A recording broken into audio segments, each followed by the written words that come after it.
Salut à toutes et à tous, bienvenue dans un nouvel épisode du podcast de l'équipe Rivers Basket Session, un épisode un peu spécial Free Agency. On a décalé un petit peu, vous savez que d'habitude on sort le podcast le mardi, là on s'était dit que ça valait le coup d'attendre vendredi pour avoir un petit peu les exclus suite à cette première nuit de Free Agency qui a été très riche en événements. Pour me rejoindre et pour décortiquer tout ça, Antoine Pimel, Shai Mamou, voilà les deux plus fines plumes de la rédaction qui ont suivi tout ça de très près. Et forcément, on est obligé de commencer avec la bombe qui était tombée dès hier. C'est cette demande de KD d'être transféré, de quitter les Brooklyn Nets, qui a commencé à enclencher une espèce d'alarme générale dans toutes les franchises NBA avec tout un tas de dominos qui n'ont pas encore fini de tomber. Première chose, au moment où Wojnarowski balance cette bombe, vous, surpris, pas surpris, quelle a été votre première réaction en voyant que KD demandait à être transféré des Brooklyn Nets? Bah, le timing, c'est le timing, quoi. On savait ces derniers jours, il y avait des rumeurs. On se dit que voilà, avec tout ce qu'il y avait autour de Kyrie, on se disait bon, est-ce que les deux vont pas partir? Ça pouvait intervenir, mais moi j'imaginais plutôt la free agency se lancer et après lui s'adapter au truc. Là, une heure avant, la bombe catastrophique dans plein, enfin, à bien des égards, à mon sens, c'est désespérant et catastrophique. Mais ouais, moi j'ai été surpris du timing. Après, je ne sais pas si ça a été le cas de tout le monde, mais quand tu vois la réaction de tous les insiders, tous les journalistes américains, les podcasteurs habituels, qui étaient littéralement sur le cul juste avant de lancer leur propre podcast sur ce qu'allait se passer dans la free agency, tu vois que je pense qu'il n'y a pas grand monde qui s'attendait à ce timing-là et à tout ce qui en a découlé, quoi. Alors, moi, personnellement, individuellement surpris. Je pensais pas non plus. Surtout après que Kyrie opt-in, je me suis dit, bon, allez, ça y est, peut-être Au ils moins vont tenter faire au six moins une mois, quoi. saison. Mais Ouais. je pense que les dirigeants NBA, par contre, n'étaient pas surpris. Mm. Il y a quelques jours, il y a 5 jours, je crois, 4-5 jours, il y avait Zach Lowe qui avait annoncé dans son podcast que les franchises NBA se préparaient à un transfert de Kevin Durant. Et il a dit, elles se préparent pour dans 4-5 jours. Et 4-5 jours après, il a demandé. Donc au final, je pense qu'il y a quand même beaucoup de franchises qui étaient déjà dans le coup, qui savaient que ça allait arriver. Mais Et, moi, à titre individuel, oui, moi, à titre individuel, enfin, franchement, je pensais quand même pas qu'il. En fait, c'est le culot. C'est le culot, moi, qui me marque le plus dans ce truc. Je ne pensais pas qu'il aurait le culot de demander son transfert 1 an après avoir signé c'est le ça, Supermax le avec les Nets. timing. Mais c'est ce qui fait que Euh, c'est ce qui fait que je ne m'attendais pas. C'est que, enfin, pourquoi est-ce qu'il a prolongé alors ouais, qu'il bah, rien qui l'obligeait, il n'a pas mis de player option dedans. Enfin, tu te dis, mais bon, en fait, ouais, ça montre que, en gros, cette saison, elle a tout changé pour les Nets. Et en fait, moi, ça m'inquiète, non pas pour les Nets, mais vraiment pour la personnalité de. Après, c'est un jugement de valeur un peu.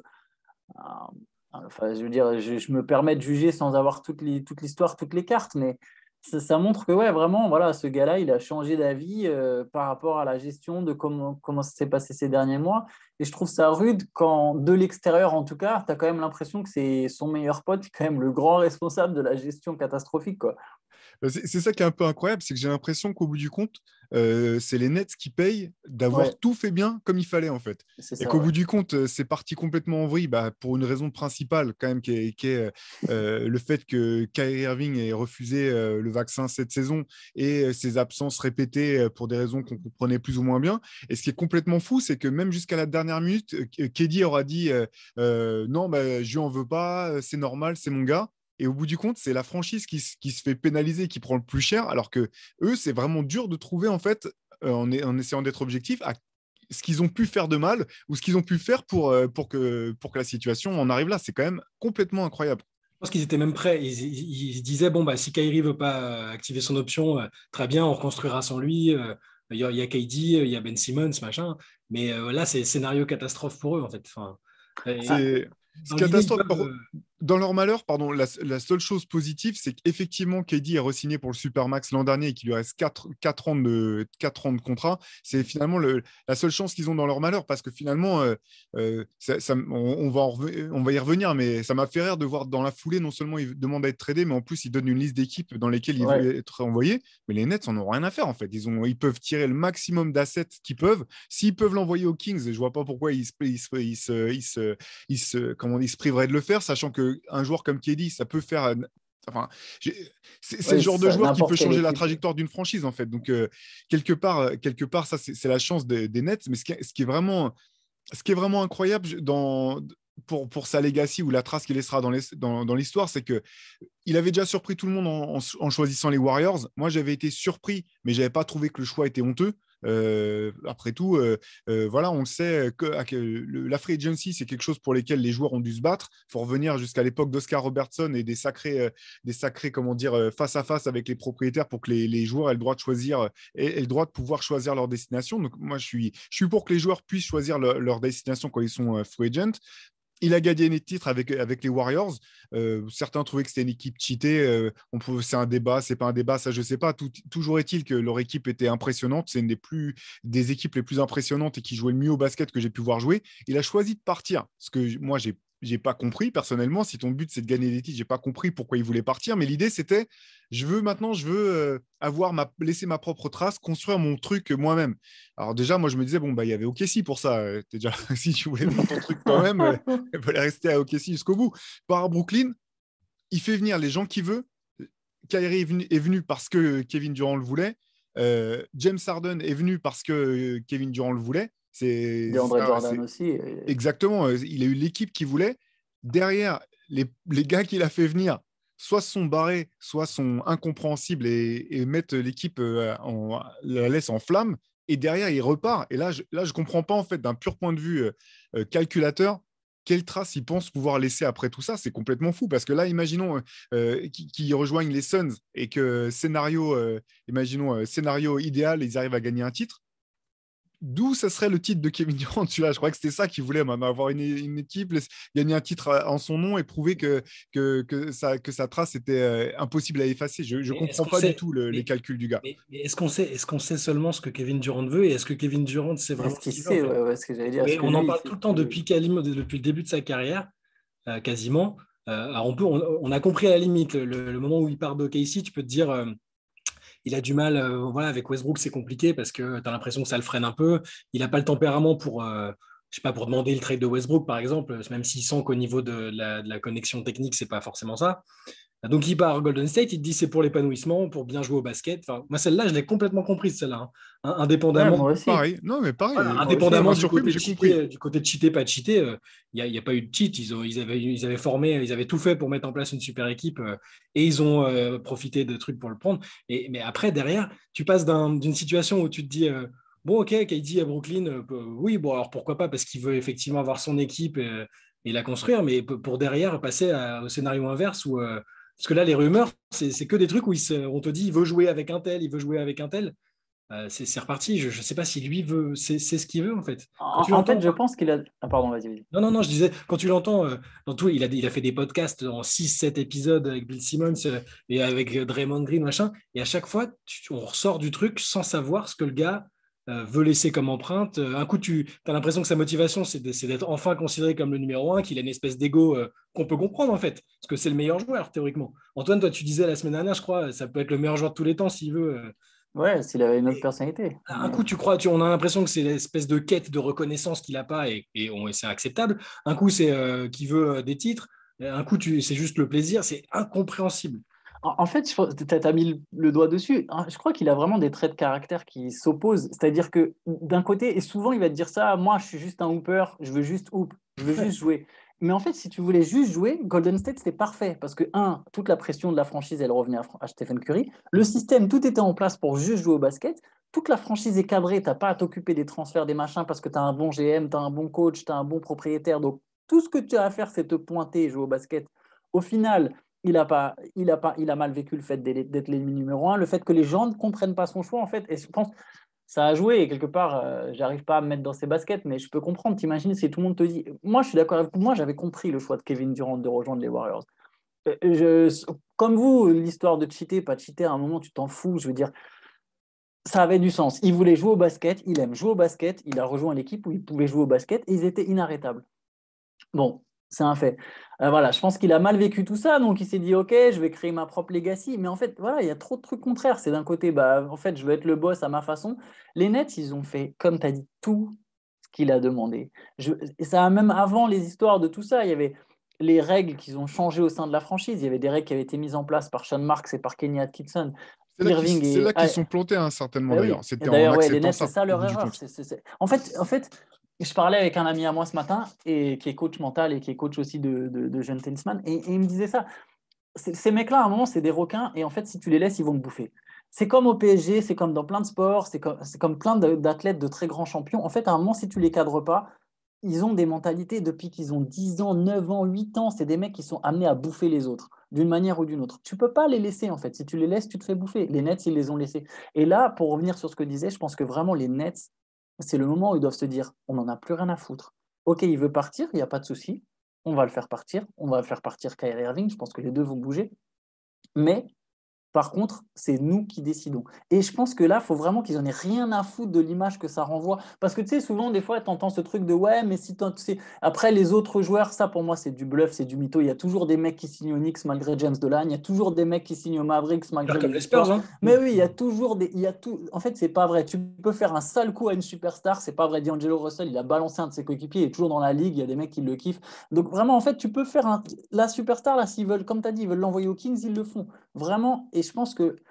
Il y a un truc. San Antonio avec Kawhi, ils l'ont envoyé. Ouais, Il avait fait une voilà. wishlist aussi. Hein, il avait Ouais, voilà, tu l'envoies, voilà où tu te dis que c'est le mieux pour toi. Et si le mieux pour toi, c'est telle équipe, mais t'en as rien à foutre de ce qu'ils pensent. Il est sous contrat pendant encore 4 ans. Je pense qu'on peut vraiment pas comparer. Il y a un truc très intéressant quand on va aborder les probabilités, les destinations, tout ça. C'est incomparable avec quand Anthony Davis demande son trade. C'est incomparable avec quand James Harden se demande son trade. Et vu que c'est incomparable, on peut pas comparer on peut pas s'attendre à une contrepartie similaire. Je pense vraiment qu'on peut pas se dire ah un jeune joueur un peu fort et des pics ça va suffire. Non non, je pense vraiment pas. Je pense que là il te faut vraiment de la star en échange et les Nets il faut juste qu'ils récupèrent le meilleur joueur possible en échange. Si Et c'est des un assets quand même. et Ça des sera... assets, oui et des assets. ils vont essayer de Mais, prendre tout, hein, oui, et mais à juste titre, d'ailleurs. théoriquement, tu vas transférer un des 2 ou 3 meilleurs joueurs du monde qui est sous contrat sous 4 ans avec aucune clause Mm. au max. Donc théoriquement, tu peux demander un des 15 meilleurs joueurs de la ligue, plus des choix de draft, plus même un autre joueur à côté. En fait, l'équipe en face va le faire. Pour Kevin Durant, l'équipe en face va le faire. Il ne faut vraiment pas hésiter à. Et peu importe si ça se retrouve, si c'est Sacramento, si c'est Indiana, si c'est Toronto, peu importe, mais tu l'envoies là-bas et puis voilà, basta.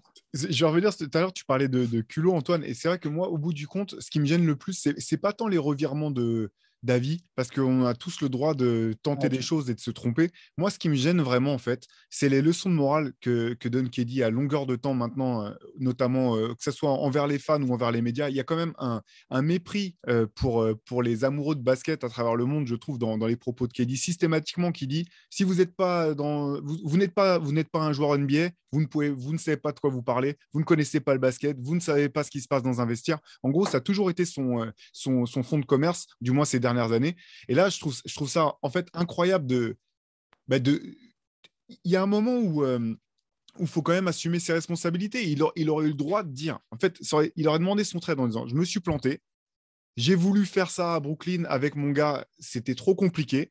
Je veux gagner encore au moins un titre ou avoir une chance de gagner un titre avant de prendre ma retraite. Je pense que ça ne sera pas ici, donc je veux partir autre part.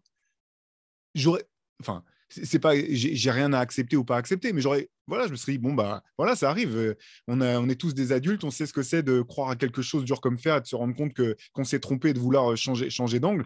Mais ce qui me gêne vraiment, c'est ce côté où finalement, à juste titre, longtemps on a dit on demande aux joueurs d'être loyaux alors que les franchises ne le sont jamais.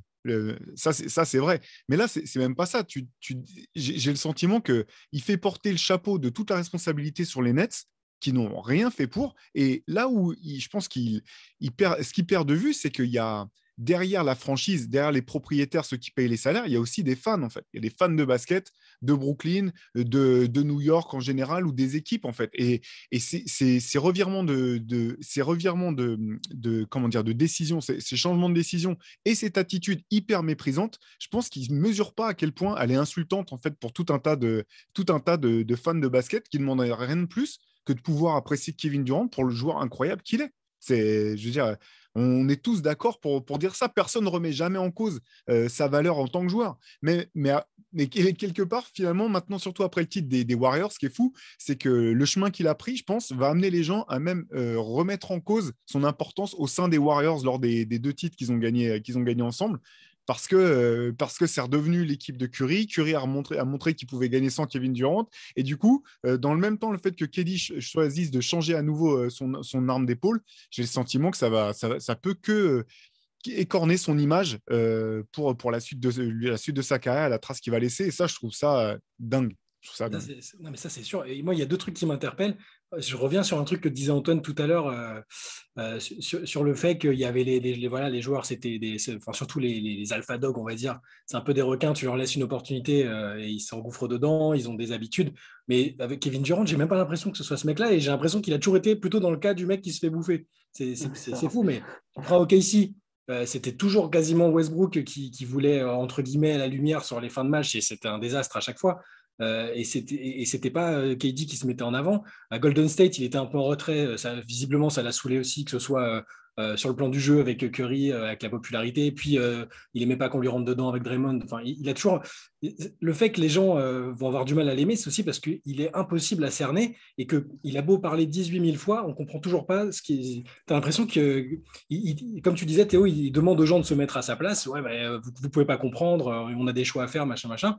Mais c'est le joueur qui est le moins clair dans ce qu'il dit, en fait. Il change de. Je ne comprends pas. Et il y a un autre aspect, et que lui-même, pour le coup, il l'avait évoqué, parce qu'il fait toujours ses interviews. À un moment, il faisait ses interviews en tandem avec Rich Kleiman. On a compris que c'était l'homme de confiance. C'est clairement lui qui l'avait dirigé vers New York, parce que c'est un businessman new-yorkais. Au niveau business, je ne comprends pas le choix de vouloir partir de New York maintenant, en fait. Parce qu'il a commencé à mettre des billes à droite à gauche sur des entreprises, sur des trucs. Il a placé de l'argent là. Et clairement, quand il est arrivé, il a dit je suis là pour longtemps parce que j'ai prévu d'étendre mon business à New York, parce que c'est le marché New York. Et là, on dit qu'il veut aller à Phoenix, qu'il veut aller à Miami. Enfin, c'est incompréhensible. Au passage, sur les 2 premiers des 2 conférences de l'an dernier, pareil, encore pour un gars qui a toujours été enfin, qui vivait mal le fait qu'on lui reprochait d'aller à Golden State. Les 2 équipes en tête de sa liste, c'est les premiers de chaque conférence, quoi. Je veux dire, à un moment. Non, mais c'est fou. Ce qui est fou, c'est que quand les Nets ont signé KD et Kyrie, nous, au sein de la rédaction, on a dit bah, c'est fou, les Nets ont misé sur les 2 joueurs les plus incompréhensibles de leur génération. 2 joueurs et à l'époque, on ne mesurait pas encore les extrêmes auxquels pourrait aller Kyrie Irving. Mais à l'époque, on s'est dit mais comment ça peut marcher? C'est deux des personnalités les plus dures à cerner. Ils parlent, mais on ne comprend rien à ce qu'ils disent. D'un jour sur l'autre, tu as l'impression qu'ils changent d'avis. Ils sont très forts, mais pour l'instant, ce que je vais dire, ça peut paraître choquant, mais aucun des 2 n'a prouvé tout seul qu'il pouvait vraiment faire gagner une équipe. KD a quand même mené son équipe. Enfin, les OKC étaient en finale NBA quand même. Kyrie avant LeBron, ça n'a même jamais fait les playoffs. C'est un fait. Aux Celtics, l'année où ils sont allés plus loin, c'était sans lui. Donc, deux joueurs quand même qui ont beaucoup de choses à prouver et qui n'arrêtent pas de dire aux gens on n'a plus rien à prouver, mais on va gagner un titre ensemble. Et au bout du compte, 3 ans après, je veux dire, non, mais on n'aurait même pas pu imaginer un scénario aussi dingue. Je veux dire, dans quelques années, on ne se rappellera même pas que James Harden est passé dans l'équipe à un Ouais, moment. C'est complètement fou. On ne se souviendra même plus qu'il y avait potentiellement 3 des meilleurs joueurs de la NBA ensemble, quoi.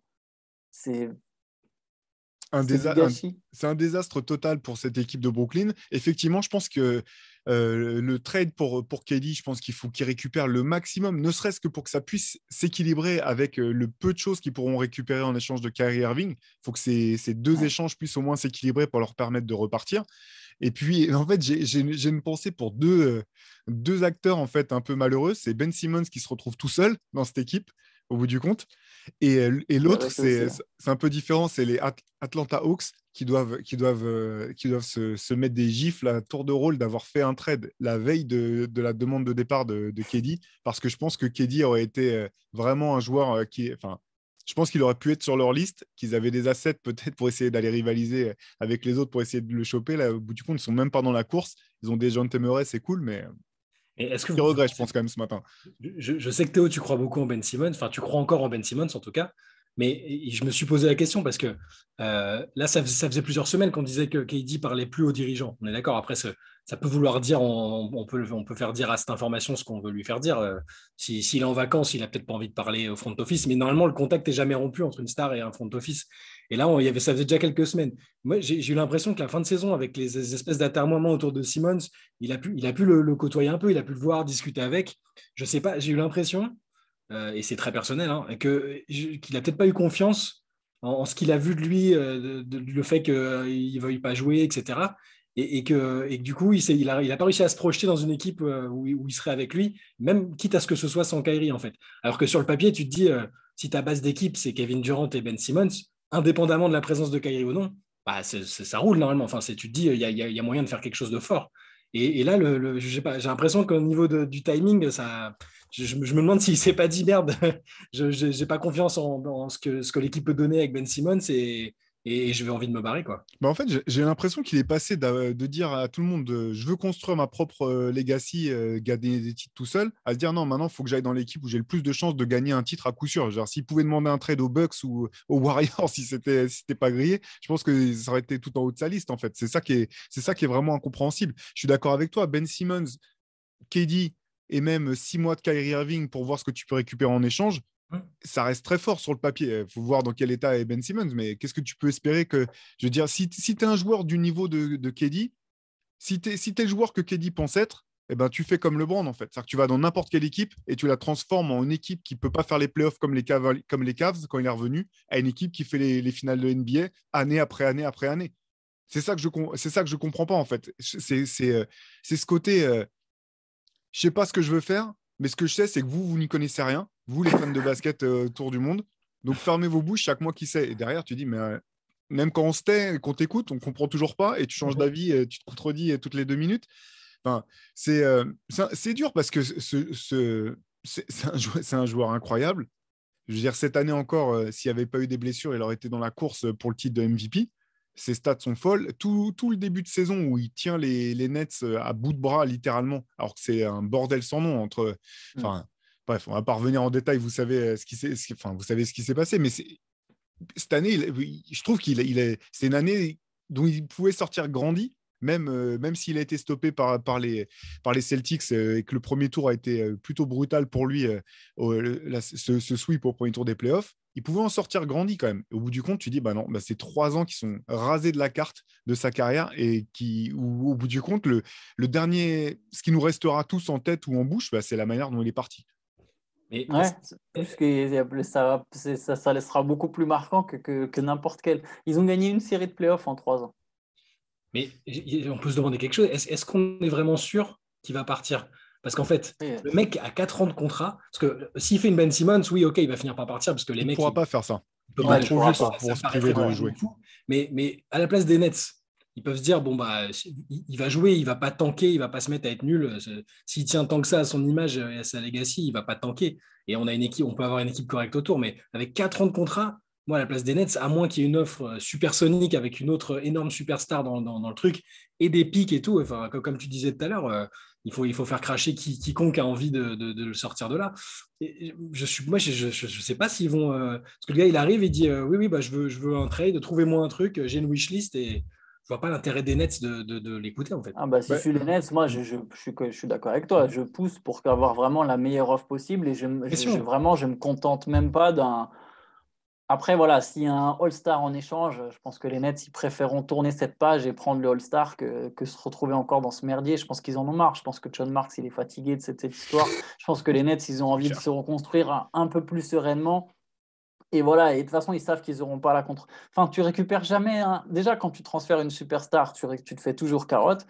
Et quand tu transfères Kevin Durant, et je pense que c'est jamais arrivé, en fait, c'est ça le truc, c'est qu'on n'a jamais eu, depuis cette époque, des joueurs qui forcent un peu leur départ, enfin, cette époque où ça s'est modernisé, on n'a jamais eu un joueur aussi fort qui demande son départ. Jamais. En tout cas, pas quand il lui reste autant d'années de contrat. Même Anthony Davis, pour moi, qui était top 5, top 6 player quand il est en bonne santé, je pense que ça ne rentrait pas dans ce lot où là, on est vraiment sur un mec candidat MVP chaque année qui a 4 ans de contrat et qui demande son transfert. Donc, quelque part, il faut qu'ils demandent un package historique et ils n'auront quand même pas la contrepartie. Et Et, pour moi, si le trade, c'est catastrophique pour la NBA entière, en fait, parce que ouais, ça veut dire que, alors, que absolument tout le monde, déjà, la tendance Ben Simmons, ce qui est passé avec Ben Simmons, pour moi, c'était une petite catastrophe déjà, parce qu'au final, il a gagné, il a été tradé, il a fait 1 an à rien faire.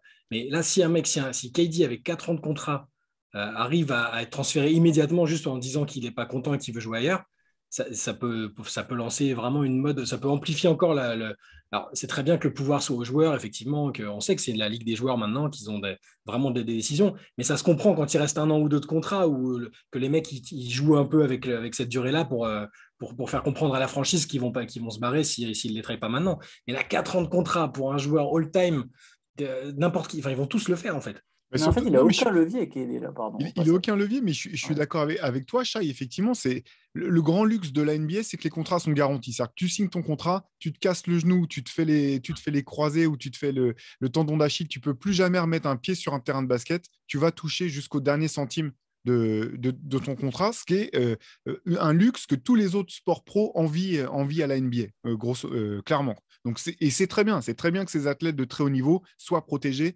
de cette manière-là, d'autant que la NBA et les franchises gagnent une tonne de thunes. C'est très bien qu'ils aient cette garantie-là. Mais là, c'est vrai que ce que tu soulignes, Shai, c'est important. C'est que tu dis, oui, mais au bout du compte, c'est un contrat de travail. Il n'implique pas que le club, en fait. Il implique le joueur aussi. Donc, quand tu re-signes pour 4 ans l'an dernier à un club qui te donne le maximum, ça veut dire quand même que tu as une obligation, au moins morale, de faire, comment dire, d'aller jusqu'au bout de ce à quoi ton contrat t'implique. Après, si de commun accord, on se rend compte que ça ne marche pas, le joueur veut partir, la franchise veut redémarrer différemment, il n'y a pas de souci. Et heureusement que des accords peuvent être trouvés et que des échanges peuvent être faits. Mais là, c'est vrai que c'est complètement dingue. Et même dans le cas de Ben Simmons, ce que tu disais, Shai, c'est pas tout à fait pareil, parce qu'au bout du compte, Ben Simmons avait ce qu'il voulait parce que Daryl Morey voulait James Harden à tout prix. Au début, les Sixers n'étaient pas partis pour lui accorder ce qu'il voulait, en fait.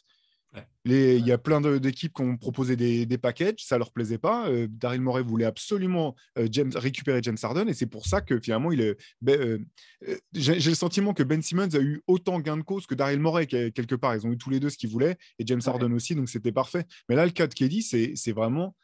Oui, c'est sans précédent. Je pense que le package que les Nets vont demander sera sans précédent. Tu disais tout à l'heure, Antoine, qu'on ne pouvait pas comparer avec d'autres deals.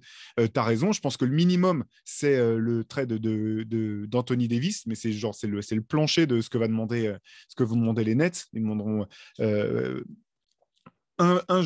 finalement, en plus de ce que les Pelicans sont récupérés, ils vont demander un All-Star, plus tout ce que les Pelicans ont pu récupérer des Lakers à l'époque. Je pense que ça va être quelque chose comme ça.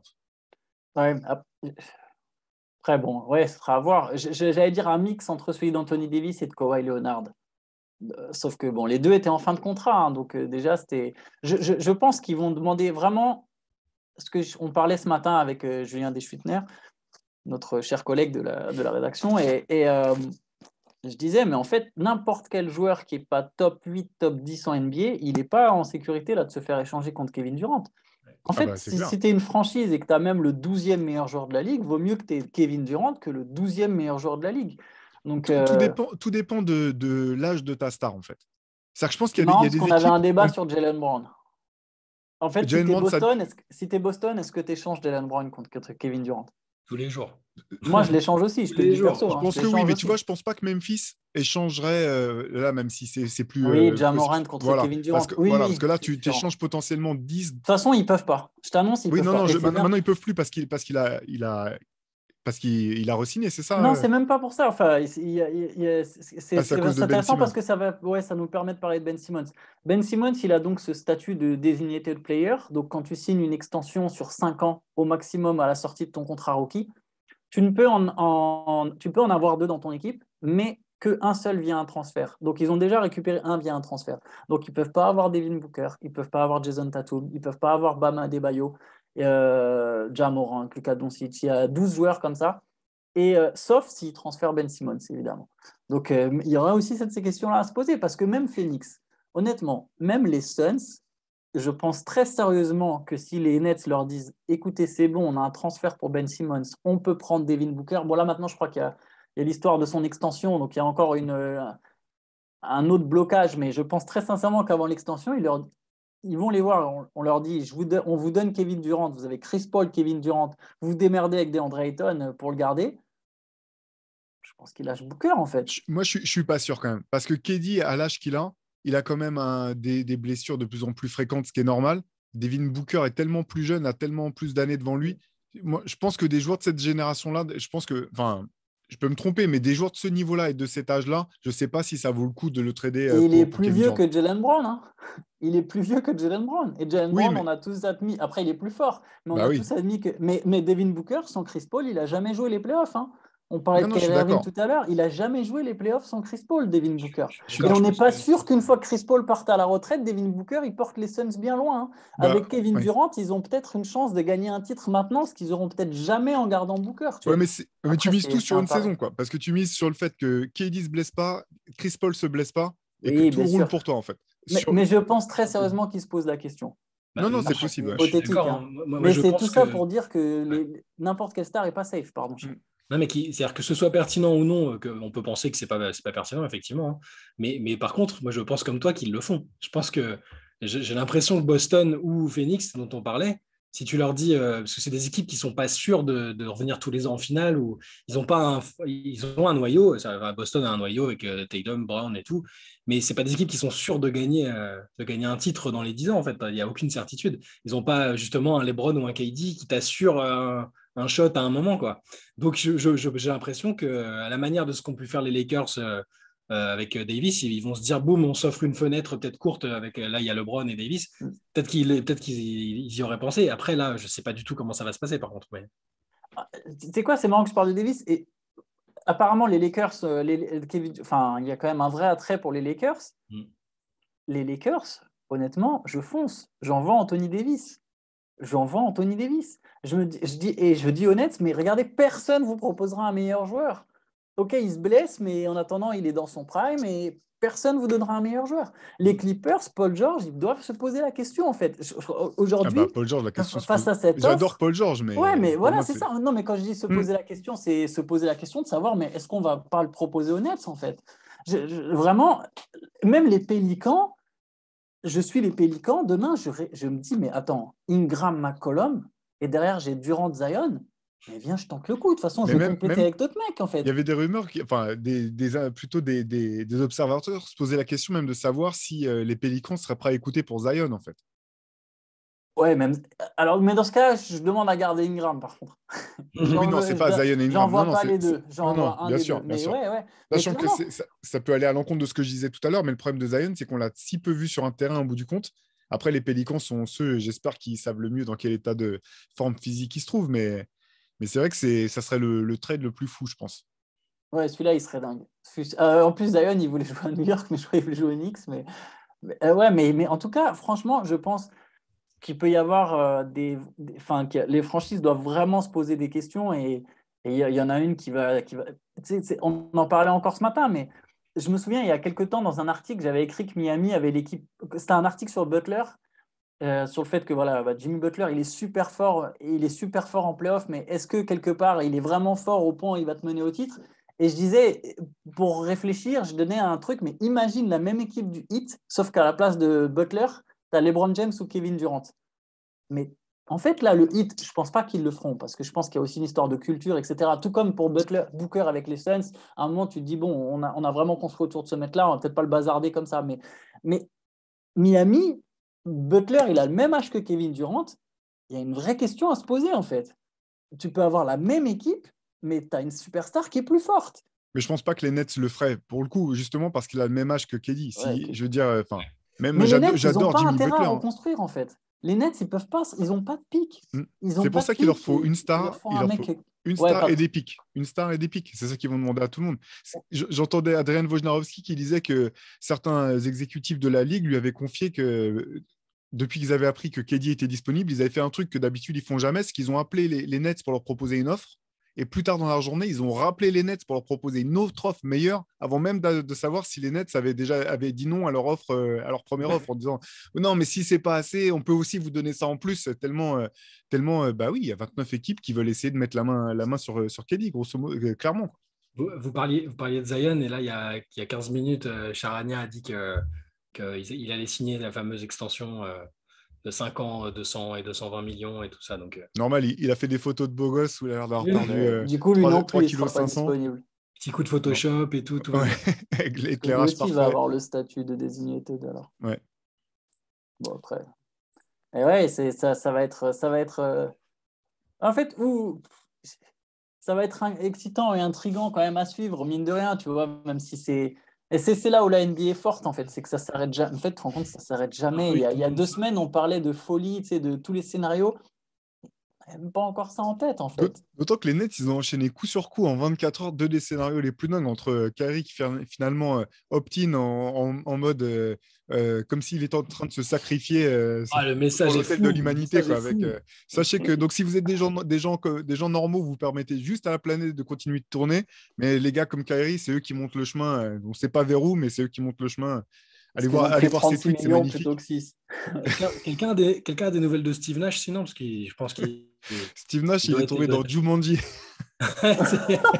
C'est trop ça. Il essaye de sortir depuis 2 ans. C'est exactement ça. Une catastrophe après l'autre. C'est quand même très ironique que Kevin Durant il demande son transfert une fois que Kyrie Irving a opt-in et que du coup lui n'a plus aucun contrôle sur son avenir du coup.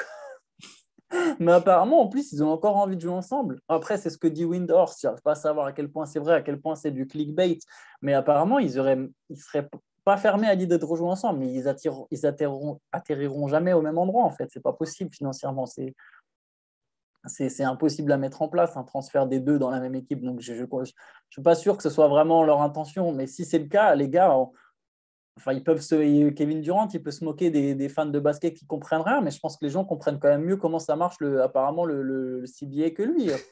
Parce que s'ils pensent encore que lui et Kyrie Irving ils vont jouer dans la même équipe l'an prochain. Les Lakers devraient trader Anthony Davis et non, les Nets devraient demander Anthony Davis et LeBron James Ouais, aux Lakers en échange des deux. ils auraient une équipe parfaite derrière. Ben Simmons, LeBron James, Anthony Davis avec les Patty Mills et tout, et ils vont plus loin que les Lakers. Les clutch sport Nets en fait, hein, après. Hein. Ouais. Ah oui, avec Ben Simmons et tout. Ouais. Oh là là, mon Dieu. Ce qui est Non, dingue, c'est qu'il y a eu je ne sais pas combien de deals quand même qui ont été passés dès les premières heures de la free agency. C'est beau de voir quand même qu'il n'y a toujours pas de tempering en NBA et que les accords sont jamais passés avant la date limite, la date fatidique, je veux dire. Mais ouais, c'est vrai que le truc de KD a éclipsé quasiment tout le reste. Il y a quand même eu des belles choses. Mais avant qu'on vienne dessus, quelles sont selon vous les destinations? Alors, en gros, il y en a 29 des destinations pour KD, mais celles qui vous sembleraient soit les plus judicieuses, soit les plus probables. Est-ce qu'il y en a qui se distinguent un petit peu? C'est probable. Ou les plus réalistes, pardon. Boston, je pense. Boston, il y a une vraie possibilité, à mon avis. Surtout que Boston était, je me Brown. souviens bien, Boston était dans les finalistes au moment où il a choisi les Warriors. Exactement. Il se disait, moi je me souviens même qu'il y avait quelques tweets juste avant son fameux truc qui a été détourné 10 000 fois où on le voit, son choix de carrière et tout avec le maillot de Golden State. Il y avait des tweets qui disaient qu'il était tout proche de choisir Boston et que c'était vraiment en considération. Donc ça peut être un rendez-vous. C'est à la fin du premier tour, ces tweets, non? Ouais. Voilà, c'est ça. C'est ça le truc, c'est que par contre, il irait dans l'équipe où il vient de se faire gifler. Quoi. Mais... C'est ce qu'il avait fait déjà en partant d'OKC. Hein. Ouais, je sais, mais justement, est-ce qu'il le ferait 2 fois? Je pense que les Clippers sont un dark horse qu'on ne voit pas venir, en fait. Le côté contre Paul George, en fait, ils enverraient Paul George, tu vois. on n'en entend pas beaucoup parler, mais ça, c'est Jerry West, quand même, tu sais, qui conseille aux Clippers. Il y a quand même Lawrence Frank. C'est quand même des mecs. Bon, alors, moi, John Wall, je n'ai pas capté, mais tu vois, ça reste que. Enfin, si, au final, j'ai capté. Mais ils ont pas mal d'assets et ils ont une star. Ils n'ont pas de pic, en fait. Mais techniquement, honnêtement, même si je sais que les Nets vont demander des pics, tu sais très bien que les pics que tu vas récupérer de l'équipe qui récupère Kevin Durant, ça va être des pics, de toute façon, qui seront en fin de premier tour, dont tu n'as pas forcément envie. Donc, quelque part, je pense que tu leur donnes Paul George et du Marcus Morris et des mecs avec qui tu fais une vraie équipe compétitive. Je sais pas si c'est assez pour KD. Hein. Ouais, mais après, en fait, pour moi, ça dépend vraiment de la super. En fait, je pense que le package, ils sont prêts à avoir un package moins fort si par contre tu as un vrai joueur fort en échange. Et Paul George, c'est top 8. Tu vois, tu as Ben Simmons, Paul George, Marcus Morris, Patty Mills l'an prochain, tu gagnes plus de matchs de playoff que les Nets cette année. Tu vois. En même temps, c'est vrai que les Clippers sont peut-être l'équipe qui est déjà un dark horse sans avoir Kevin Durant et la signature de John Wall. Moi, je trouve que c'est quand même une belle signature pour eux. Ça les renforce sur des aspects du jeu sur lesquels ils n'étaient pas excellents, donner un peu de rythme, de la création en plus. Et KD Je avec sais. Kawhi, fou. KD Kawhi, j'y crois plus à un KD Kawhi qu'un. Enfin, au niveau possibilité, hein, je ne parle pas au niveau talent ou mesh, je parle pas ou fit, tout ça. Je parle vraiment. Je vois plus KD demander à rejoindre Kawhi Leonard que LeBron James. Je ne l'imagine pas faire ce move. Après, Toronto, je pense, fait partie des possibles, des envisageables. Eux, ils ont plein Pareil à d'assets. surveiller, Ils ont mais eux, un ils ont plein d'assets. Ils peuvent envoyer du Scottie Barnes Scotty, avec exactement. Pascal Siakam. Donc, tu envoies un All-Star et une jeune future star, tu vois. Tous les 3 ans, ils vont attendre qu'il y ait une superstar mécontente Pour aller prendre un pour titre gagner un et titre. disparaître. un titre tous les 3 ans et le reste du temps, Franchement, on est à la cool. je pense que Masai Ujiri, c'est le genre de move qu'il est prêt à faire, en fait. Ah oui, tous les jours. Je pense que lui, il n'a pas trop de scrupules. Je pense qu'ils apprécient Scottie Barnes, tu vois. Je pense que même ils vont peut-être au début pousser dans la négociation. Non, mais prenez Anunoby, il est très bon aussi. C'est un très bon jeune, allez-y, tu vois. Mais si au bout d'un moment, vraiment, les Nets leur disent non, non, mais ok, on vous le donne, mais nous, on veut Scottie Barnes, je pense qu'à un moment, c'est juste ça lâche. Et ouais, ok, bah vas-y, pas de souci.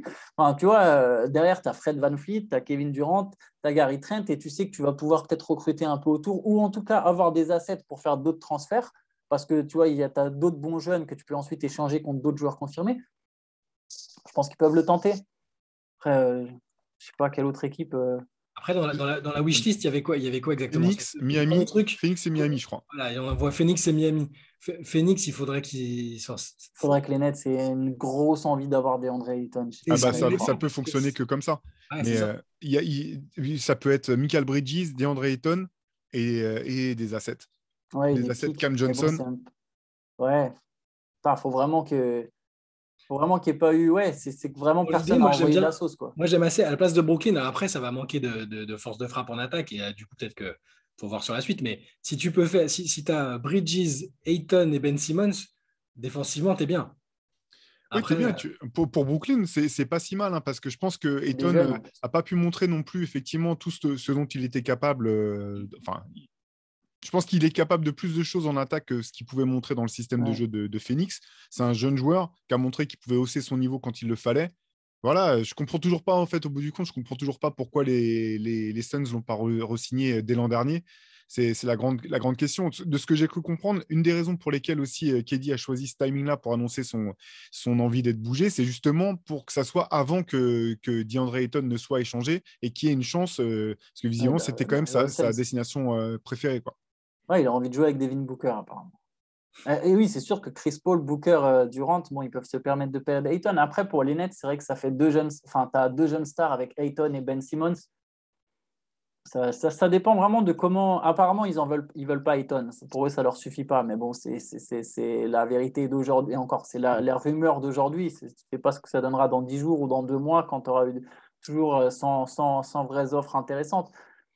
et, Ça dépend de la valeur que tu attribues à Ayton, je pense, et de à quel point tu crois au potentiel d'Ayton dans sa capacité à devenir une star. et pour Miami, du coup, ça donnerait. Qu'est-ce que j'ai pas réussi à savoir Miami, ils quel peuvent pas. package. Adebayo, Je ils vois peuvent pas. pas. Il peut pas être mis dans l'échange. Adebayo, il est designated player. Il a signé pour 5 ans, donc ils peuvent pas. Donc théoriquement, ça serait quoi? Tyler On en Hero, revient à cette question. Est-ce que Duncan Tyler Hero, Robinson. ça va jamais suffire? Tyler Hero, Duncan Non, Robinson et des pics. surtout que Miami, il me semble, n'a pas tant que ça de pics à pouvoir proposer en Ouais. plus.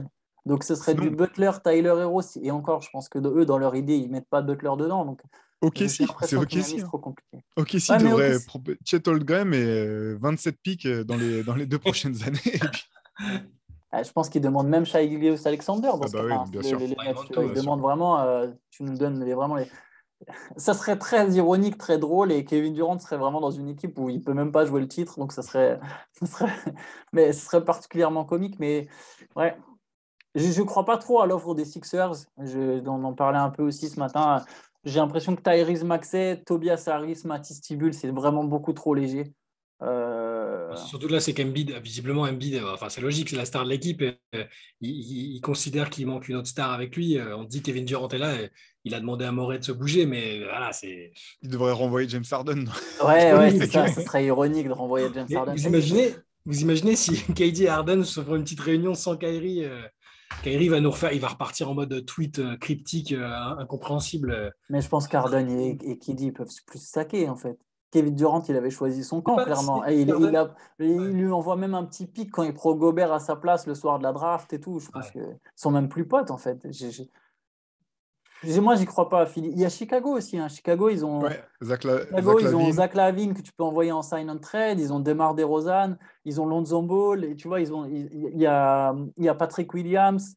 Tu peux monter un package et tenter ta chance, en fait. Ouais, ça passera pas, je pense.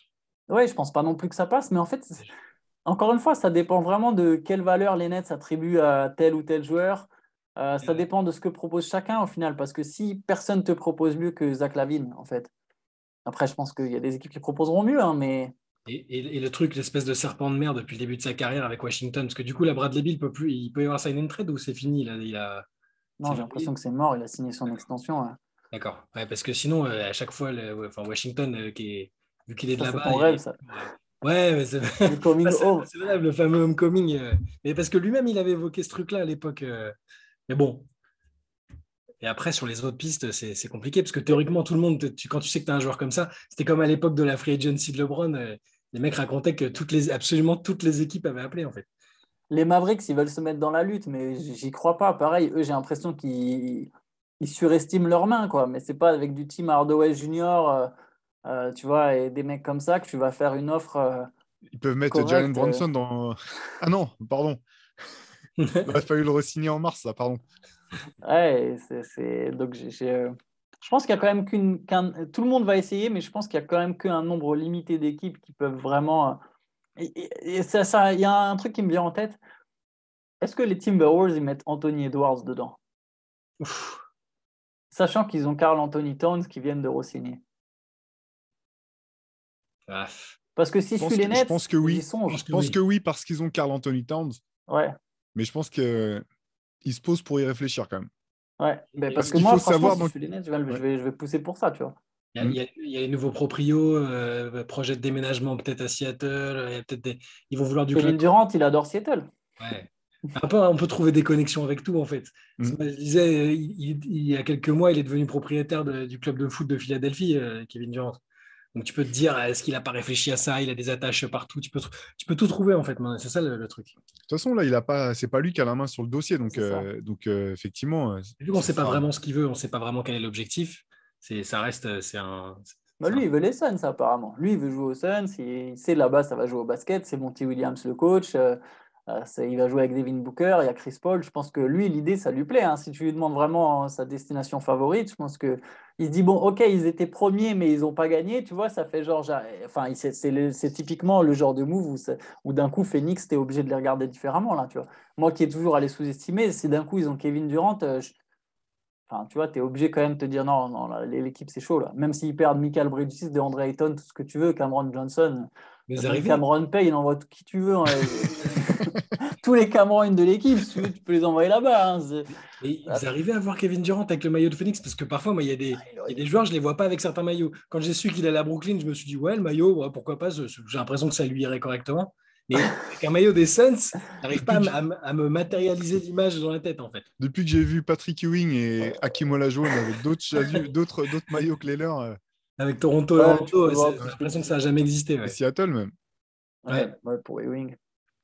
Non, c'est ça, moi, le processus là va m'intriguer de voir qui se retrouve en très bonne position. Et j'espère intérieurement quand même que les Nets vont vraiment tenter de choper une vraie star en échange, un vrai gros truc.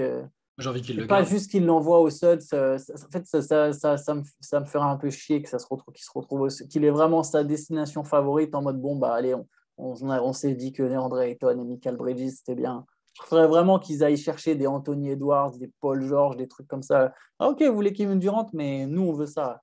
Je suis quand même curieux de voir la prochaine fois qu'il va prendre la parole, parce qu'il y a bien un moment où il va devoir choisir son.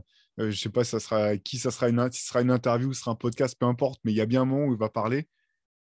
Je suis quand même curieux de voir ce qu'il va pouvoir dire, parce que entre les messages de son pote Kyrie en mode ouais, je parle pas beaucoup, mais quand j'aurai l'occasion de parler, je pourrais dire tout ce que j'ai en tête, etc. Pour Kedi, alors, bon, Kyrie, j'imagine qu'il y a toujours plein de trucs en tête qu'il aura l'occasion de dire un jour, mais Kedi, là, il va falloir être costaud, disons, en argumentation pour faire comprendre comment tu peux passer pour quelqu'un d'autre que quelqu'un qui n'a pas de face après. Mais ça, c'est pour d'avance ce qu'il va faire. Maintenant, il a son espèce de podcast Avec son ETCS, pote, avec là. un mec qui lui sert la soupe. Non, il lui pose des questions dures. Mais voilà, il va pouvoir dire ce qu'il a envie. Ça va être plat comme c'est pas permis. Et voilà, il va dire qu'il a besoin qu'il n'était pas épanoui et qu'il sera épanoui là-bas. Et, Et que les gens peuvent pas le comprendre et que c'est un voilà. incompris. Il va continuer. Non. J'attends la prochaine salve sur Twitter, moi. Ça peut être marrant. D'ailleurs, il est peut-être déjà en train de répondre avec ses 8 burner accounts. Sans doute. Non, c'est clair. C'est clair. Ce qui est dur, c'est quand tu te retrouves à te dire il a pas tort, Stephen Smith, quand même, c'est dur, en fait. Vraiment, le joueur a été trop loin. Ouais, et sur ces deux-là, il n'a pas forcément tort sur Kyrie et Kevin Durant. Allez, Il envoie la sauce sur eux, mais il n'a pas tort. Enfin, c'est clair. Allez, je vous propose qu'on parle un petit peu des autres trades qui ont pu avoir lieu hier, dans la première journée de Free Agency, enfin, signature plutôt, ou échange. Euh, qu'est-ce qui vous a tapé dans l'œil? Est-ce qu'il y a des équipes qui s'en sont bien sorties selon vous en début de semaine prochaine? Antoine, tu me dis si je me trompe, mais on devrait retrouver un gros papier long sur Basket Session avec les vainqueurs et les. une fois que Kevin Durant sera Voilà, tradé, je pense, voilà. plutôt. On pourra faire Sauf si vraiment ça traîne trop. sur Si les ça 20. traîne trop, oui, là, on l'aura pas trop tard. Mais oui, Sur- un gros récap gagnant-perdant de la Free Agency. Ouais. Ouais, donc qui est-ce que vous avez vu s'en sortir bien sur cette première journée? Allez, Antoine, on va commencer avec toi. Ouais, bah, déjà, les Blazers, ça me tient à cœur. Bon, il n'y a qu'une signature. Enfin, non, il y en a deux parce qu'il y a la prolongation d'Anthony Simmons euh, pour 100 millions sur 4 ans. C'est beaucoup, mais quelque part, c'était le prix pour garder un jeune prometteur. Après, maintenant, c'est à lui de prouver que vraiment il les vaut. Parce qu'on peut se moquer des Knicks qui donnent 100 millions à Jalen Brunson, mais mine de rien, Jalen Brunson a quand même montré encore plus de choses qu'Anthony Simmons, même si j'aime beaucoup Simmons et je crois en ce joueur, mais il va falloir qu'il prouve, notamment aux côtés de Lillard, jouer à côté de Lillard. Mais voilà, donc pour ça, la belle signature, c'est Gary Payton Jr. Alors, ils ont mis le prix, 9 millions la saison pour aller le chercher, mais je pense que c'est une très belle signature. Et même dans l'ensemble, si je vais au-delà, je crois que depuis vraiment que Joe Cronin a pris la tête de la franchise, il y a eu le trade de McCollum que je trouvais très intéressant avec l'arrivée de Josh Hart. Il y a eu l'arrivée de Jeremy Grant que je trouve très intéressant comme joueur aux côtés de Lillard. Et là maintenant, Gary Payton, vraiment, tu récupères des joueurs polyvalents et très bons défenseurs. Mais ça va quand même mettre des 3 points ou enfin, tu vois, Gary Payton, on a vu qu'il les pouvait apporter en attaque dans un rôle de petit pivot. Josh Hart, il peut mettre des 3 points. Jeremy Grant, il a beaucoup progressé en attaque. Je trouve que l'équipe qui se dessine, elle commence à avoir un sens. Alors, elle va sans doute pas faire mieux au final que les Blazers avec McCollum, tu vois, parce que ça va être dur d'aller jouer le titre, à part si Kevin Durant, d'un coup, justement, il se retrouve à Portland. Mais par contre, il y a vraiment une équipe intelligente qui se dessine avec un style, avec des bons défenseurs, qui va être beaucoup plus complète, je pense, que par le passé, en fait. J'ai beaucoup aimé cette signature, moi. Ouais, c'est clair. Et puis Gary Payton devrait se fondre parfaitement dans l'état d'esprit, je pense, de l'équipe avec Dame. Je pense que ça devrait vraiment Ouais. fonctionner Puis il est de là-bas, en complètement. plus. Ouais. L'ancien d'Oregon. Et après, les Lakers, je trouve que les Lakers ont bien bossé. Les signatures intelligentes. C'est surprenant, hein, mais Sans brillant. je trouvais que leur seule manière de se renforcer, c'était de se renforcer intelligemment à la marge. Et je trouve que ce qu'ils ont fait sur cette première journée, Lonnie Walker, c'est bien, Troy Brown, c'est bien, Damian Jones, c'est bien, Juan Toscano Anderson, c'est typiquement le genre de joueur qui leur manquait. C'est pas mal. Après, eux, de toute façon, comme tu disais souvent, ou comme vous disiez souvent, ils ont déjà la base avec LeBron James et Anthony Davis de toute manière. Donc là, c'est bien. Ça c'est du bon, ça me semble pas mal. Tout dépend de ce qu'ils feront avec Westbrook, quoi. Ouais, voilà. Un truc, Mais ça peut pas être pire que l'an dernier, Westbrook, en fait. Je pense que cette année, si les trois ils jouent ensemble sur des plus longues périodes, je n'y crois pas pour aller au bout, mais ils pourront pas être plus mauvais, en fait. Ils pourront que être plus forts et en plus, ils seront quelque part un peu moins attendus, même si c'est toujours très attendu une équipe des Lakers avec LeBron James. Mais voilà, tout résultat positif paraîtra encore plus positif parce qu'il sera mis en comparaison avec l'an dernier, en fait. Ce qui me fait peur, c'est que Darvin Ham dit qu'il voit surtout Westbrook comme un joueur défensif, quoi, et qu'il ne va pas lui demander autre chose. Et Westbrook n'aimant pas trop qu'on lui demande de jouer contre nature, ça risque d'être. Ça me fait un peu peur. Mais bon. Ils régleront ça au bras de fer et c'est Darvin Ham qui va gagner, t'inquiète. Ouais, c'est sûr. Tiens, et toi, il y a des équipes qui t'ont plu dans ce qu'elles ont pu mettre en place?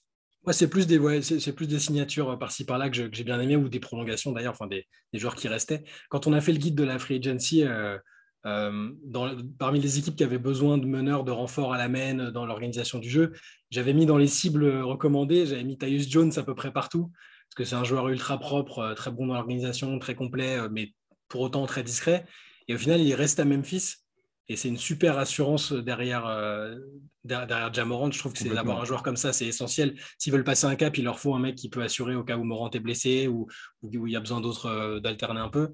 Donc Tyus Jones, j'ai bien aimé le fait qu'il prolonge. En plus, si je dis pas de bêtises, il a signé pour... Ouais, il a signé 2 ans. Voilà, tu as un tarif favorable, donc c'est plutôt bien. Et puis après, mon gars Joe Ingles qui est à Milwaukee, je suis content.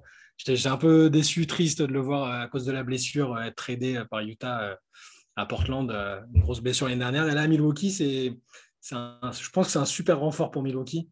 Parce que, comme disait Antoine tout à l'heure, il ne faut pas oublier qu'il y a encore Giannis à Milwaukee et que l'Est n'est pas si ouvert que ça, à mon avis. Et avoir un type d'expérience comme ça, comme Joe Ingles qui arrive, c'est une super recrue. Donc, je trouve que c'est une des recrues qui m'a le plus plu aussi à Ingles à Milwaukee. Mais moi aussi, j'ai beaucoup aimé ce qu'a fait Milwaukee, re-signer Bobby Portis, qui est quand même un peu un joueur iconique du club maintenant, qui a montré aussi qu'il pouvait être fort quand il fallait. L'arrivée de Joe Ingles, je trouve que c'est parfait en fait, parce que dans le jeu, c'est le joueur parfait pour eux, bon défenseur, excellent passeur, qui peut sanctionner de loin. Là, c'est un pari en fait, mais un pari à peu coûteux au bout du compte, sachant qu'il est toujours blessé, donc il faudra voir à quel moment il revient de blessure et dans quel état il sera. Mais si ça marche, je pense que c'est vraiment positif, d'autant que Milwaukee peut légitimement se dire qu'ils ne sont pas allés au bout, ou du moins en finale, uniquement parce que Chris Middleton était blessé. Donc en gros, ils repartent avec une équipe qui a fait ses preuves, qui était vraiment très forte avant la blessure de Chris Middleton, qui a donné bien du mal, même sans Chris Middleton, qui a donné du mal à Boston jusqu'à la dernière minute. Et donc maintenant, faire revenir Bobby Portis, ajouter Joe Ingles et puis avoir en cours de saison ce qui pourra se faire. J'ai beaucoup aimé ce qu'a fait Milwaukee. J'ai trouvé que les Sixers aussi avaient été très bons dans leur choix, que ce soit les trades le jour de la draft ou les signatures.